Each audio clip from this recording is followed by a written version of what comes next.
Waalaikumsalam warahmatullahi wabarakatuh. Izin bertanya, dalam satu riwayat dinyatakan bahwa Islam akan terpecah menjadi 73 golongan.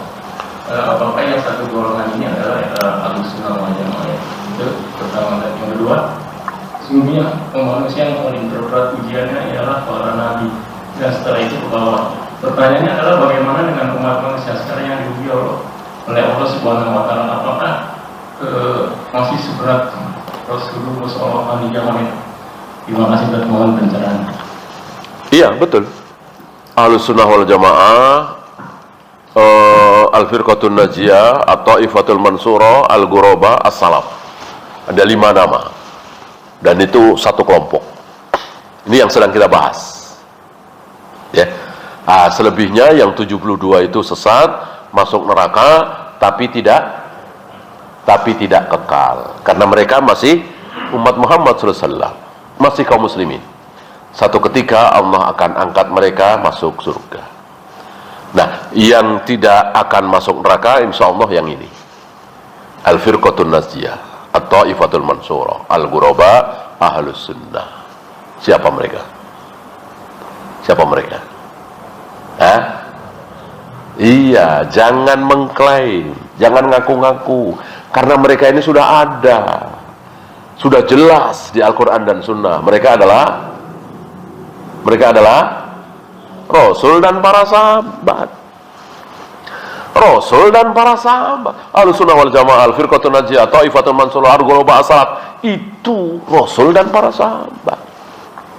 Udah jelas mereka masuk surga, dijamin. Al-Quran langsung firman Allah, radhiyallahu anhum wa radu'an wa addalahum jannah.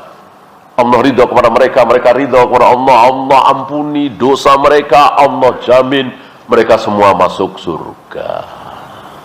Ya. Jadi bukan si A, si B, yang warnanya hijau, yang warnanya merah, yang warnanya kuning, enggak semua. Ahlussunnah wal Jamaah adalah Rasul dan para sahabat, dan kita bisa masuk ke situ kalau kita mengikuti, mencontoh Rasul dan para sahabat. Mudah. Rasul dan para sahabat kalau ada kematian tahlilan apa enggak? Nah, itu kita pelajari. Rasul dan para sahabat kalau bulan Maulid muludan apa tidak? Rasul dan para sahabat kenal salawat nariyah apa enggak? Salat Al-Fatih, salawat Ibul Qulub, apa salawat Ibrahimiyah? Rasul dan para sahabat kalau salat pakai sholli apa tidak? Rasul dan para sahabat, Rasul terus semuanya Rasul dan para sahabat. Kita ikuti mereka, Rasul dan para sahabat. Ya. Yang kedua apa tadi? Oh, ujian, ya. Tentu beda. Ujian kita walaupun bagi kita berat sekali, ya kan? Lahir sudah buta, tanpa kaki, tanpa tangan, sebatang kara, itu kan berat sekali, pahit sekali. Nggak ada apa-apanya dibanding dengan ujian Nabi Sulaiman. Padahal kayak Nabi Sulaiman raja, yang tahu kan Allah, bukan kita. Ya, artinya seandainya kita diuji seperti Nabi Sulaiman, raja luar biasa, niscaya kita nggak akan kuat. Artinya sombong, membesarkan diri, pamer, sumpah, ria, begitu. Kita nggak boleh sombong. Nabi aja nggak sombong. Kalau aku di penjara seperti Nabi Yusuf, disuruh keluar, aku mau keluar. Tapi Nabi Yusuf hebat, nggak mau keluar sebelum fitnah sama Zulaikha itu dibereskan. Beliau nggak merasa kuat. Inilah manusia, ciri-ciri manusia mulia, tidak sombong. Ya, nggak kayak kita sombong. Itu wali kota korupsi, coba sayang jadi wali kota, aman, duit negara, nah itu sombong. Ya, merasa aman dari setan, merasa aman dari godaan iblis. Jangan. Para nabi, para rasul nggak merasa aman. Lihat doa Nabi Ibrahim, wa junubni wa baniya an na'budal asnam. Jauhkanlah aku dan anak keturunanku dari menyembah berhala. Sekelas Nabi Ibrahim masih berdoa kepada Allah, jangan sampai aku dan keturunanku menyembah berhala. Antum pernah berdoa seperti itu? Ya. Sepertinya kita merasa sombong, nggak mungkin. Nggak mungkin. Padahal mungkin.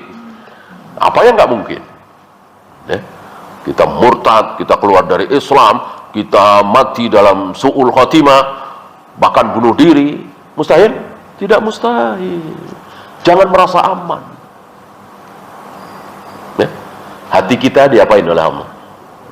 Dibolak-balikkan oleh Allah. Mudah sekali Allah mau bolak-balikkan.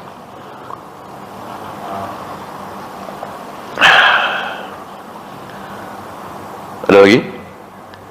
Ketika ditanya di mana Allah, saya jawab Allah istiwa di atas arsy. Lalu saya ditanya di manakah Allah sebelum menciptakan arsy. Bagaimana saya menjawabnya?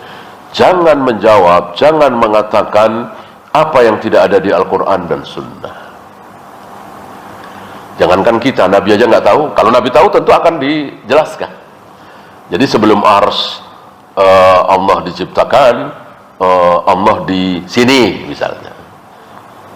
Jangan menjawab apa yang di Al-Quran dan Sunnah nggak ada. Ya. Dan Allah bersemayam di atas arsy itu bukan Allah duduk di atas arsy seperti saya ini, bukan. Bukan. Antara arsy dengan Allah ada jarak jutaan kilometer. Jutaan kilometer antara arsy Allah dengan Allah itu sendiri. Karena salah satu sifat Allah adalah ba'inun an kulli khalqihi, berpisah dari semua makhluknya. Jadi Allah itu tidak menempel dengan makhluknya. Jadi antum jangan bayangkan istiwa itu duduk. Kalau duduk seperti saya itu nempel. Kursinya bergoyang, saya ikut bergoyang. Kursinya turun, saya ikut turun. Allah tidak seperti itu. Maka tidak perlu kita pertanyakan di mana Allah. Allah memang di situ dari awal sampai hari ini, ya di situ. Nah, kemudian Allah menciptakan arsy. Allah letakkan arsy itu di bawah Dia. Makhluk Allah tertinggi, terbesar. Nah, di bawahnya ada air, di bawahnya ada langit ke-7, 6, 5, 4, 3, 2, 1, kemudian bumi. Ya. Bagaimana memahami hadis man sanna sunnatan hasanatan?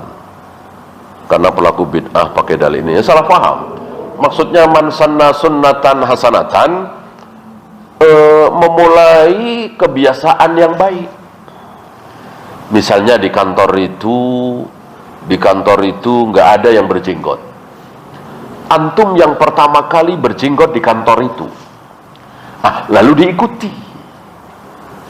Itu man sanna sunnatan hasanatan. Maka setiap kali ada yang berjenggot di kantor itu, antum dapat pahalanya. Ya. Antum tinggal di satu komplek atau perkampungan, nggak ada yang sholat jamaah duhur dan asar. Antum yang pertama kali adzan sendiri, qomat sendiri, ngimamin sendiri, nggak ada makmumnya, ya. Sehari, 2 hari, sebulan, 2 bulan, akhirnya ada. Sampai sekarang duhur, asar, jamaah bisa 3 saf, 4 saf. Maka setiap kali ada yang berjamaah di masjid itu, di kampung itu, di komplek itu, antum dapat pahalanya. Itu yang dimaksud man sanna sunnatan hasanatan. Bukan membikin hal yang baru yang tidak dicontohkan oleh Rasul dan para sahabat, sementara itu ibadah mahdhah, bukan.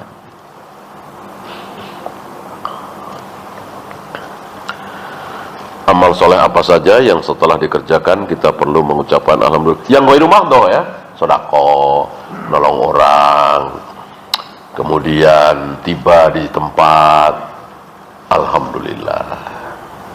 Kalau yang mahdhah harus contoh Nabi. Assalamualaikum warahmatullahi wabarakatuh. Assalamualaikum warahmatullahi wabarakatuh. Alhamdulillah. Sunnah apa bid'ah? Sunnah apa bid'ah? Bid'ah. Karena Nabi nggak mencontohkan Assalamualaikum warahmatullahi wabarakatuh, alhamdulillah. Yang Nabi contohkan, habis salam baca istighfar 3 kali, astagfirullah, astagfirullah, astagfirullah, tanpa al-azim. Semuanya mencontoh Nabi SAW. Jangan ngarang. Yang boleh ngarang maksudnya yang nggak ada contoh dari Nabi, tapi boleh kita melakukan itu yang ghairu mahdhah. Ya, udah selesai semua, tanda tangan, alhamdulillah. Kan ghairu mahdhah. Kalau sholat, azan itu mahdhah, nggak boleh mengucapkan alhamdulillah kecuali ada contoh dari Nabi SAW. Maka antum harus bisa membedakan mana yang mahdhah, mana yang ghairu mahdhah. istri seorang Nasrani makan daging babi, buka aurat, minum bir, apakah suami tetap berdosa? Iya. Apakah ketika seorang suami dibolehkan punya istri ahlul kitab lalu diem saja? Ya enggak, tetap terus, namanya suami istri ya, diskusi, berdebat tentang ketuhanan dan seterusnya. Biasanya kalau suami itu memang niat, biasanya istri itu ikut suami ya. Suami harus aktif dan berharap si istri masuk Islam. Hukum takbiratul ihram berulang kali saat hendak sholat, bid'ah. Bid'ah ya, cukup sekali. Ini ada syubhat, jadi harus betul-betul niat, nggak ingat apa-apa. Ini jelas keliru. Siapa yang dimaksud dengan Syekhul Islam? Ketika tidak disebut namanya, Ibn Taimiyah rahimahullah. Para aimah setelah beliau menyepakati ini. Nah, ketika yang dimaksud bukan beliau, sebut namanya ya. Banyak asatidzah kita mengatakan Syekhul Islam Syekh Utsaimin, Syekhul Islam Muhammad bin Abdul Wahhab. Adapun Syekhul Islam doang Ibnu Taimiyah, sama dengan Al-Hafidh. Kalau menyebut Al-Iraqi, sebut namanya Al-Hafidh Al-Iraqi, Al-Hafidh Al-Dhahabi. Tapi kalau disebut Al-Hafidh doang tanpa nama, maka yang dimaksud pasti Ibnu Hajar. Para ulama punya kaidah seperti itu. Sama dengan Abdullah. Abdullah kan banyak kan, sahabat. Ada Abdullah bin Abbas, Abdullah bin Mas'ud, Abdullah bin Abdullah, ada Abdullah bin Amr bin As. Ketika disebut Abdullah saja, maka yang dimaksud adalah siapa? Ibnu Mas'ud. Hajjaj bin Yusuf, penguasa yang kejam itu, apakah terkena syubhat? Syahwat ya. Yang sangat besar pada diri Hajjaj bin Yusuf adalah syahwat, bukan syubhat. Kejam luar biasa. Dia tahu membunuh dosa, kejam itu nggak baik, tapi dia nekat. Kejamnya luar biasa. Bahwa dia kena syubhat ini itu tidak masyhur seperti itu.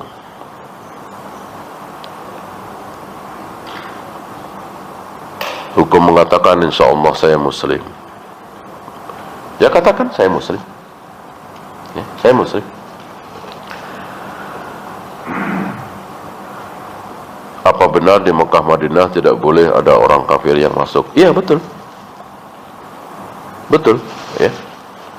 Tanah haram tidak boleh dimasuki oleh orang-orang kafir. Habis kita akhiri. Ya, silakan. Assalamualaikum warahmatullahi wabarakatuh.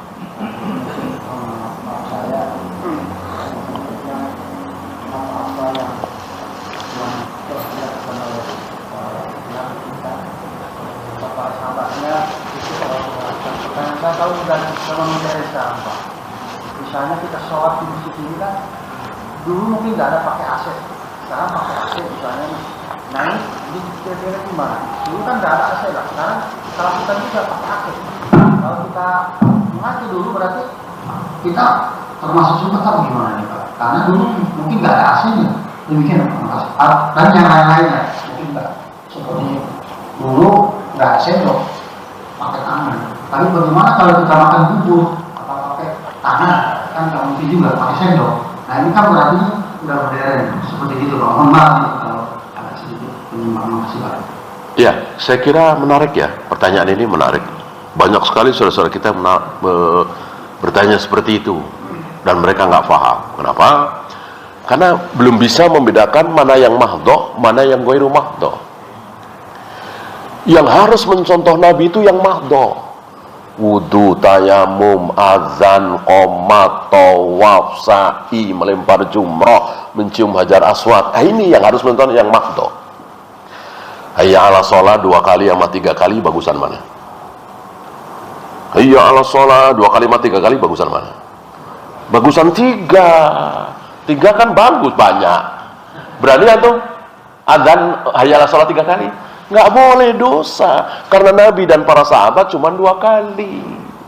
Gitu. Adapun pakai pengeras suara itu ghairu mahdoh, boleh. Nah, maka sayang waktu kita nggak banyak ya. Nanti insya Allah kita bahas mahdoh dan ghairu mahdoh itu punya 3 cara untuk membedakan. Sekilas mudah-mudahan antum bisa mengambil kesimpulan benang merah ya.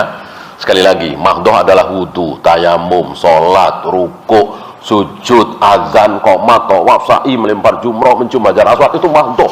Nggak boleh ditambah sedikit pun. Bahkan para ulama mengatakan mencium hajar aswad dengan mengecupnya, pakai bunyi kecupan, dosa. Karena Rasulullah dan para sahabat tidak pernah mencium hajar aswad dengan mengecupnya, apalagi mencium hajar aswad tanpa dosa besar, tanpa tawaf. Nggak boleh. Karena Rasul dan para sahabat kalau nggak tawaf nggak pernah mencium hajar aswad. Adapun jangankan makan minum AC ya, sodako, nikah, berbakti kepada orang tua, ini ghairu mahdoh. Nggak harus mencontoh Nabi.